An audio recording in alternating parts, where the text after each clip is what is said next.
The most important thing we need to do is set up the Xero bank feeds.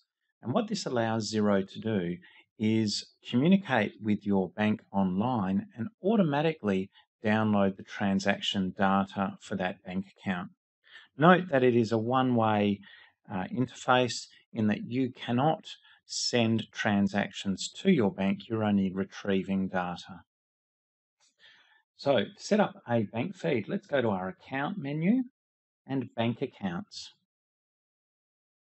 And today we're going to add a new bank account. So we'll click Add Bank Account, Bank Account. And it asks us for the name of our bank. So let's type in here, say Commonwealth. And you see, I notice I typed there COMM. It brings up a list of banks. And it tells me there that the Xero does have an interface with CBA Australia. I then give that bank account a name.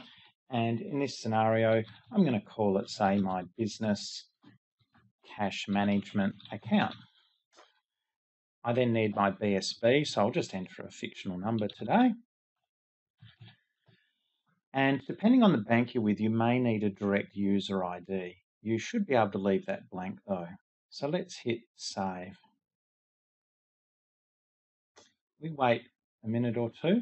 And if I scroll down the list, you'll see here's my business cash management account.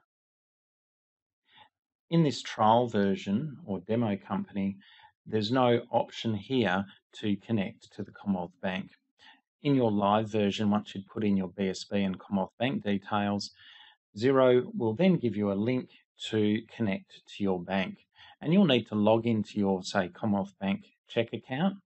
And in your CBA online software, that will have an option to enable the bank feeds. It can take up to a week or two.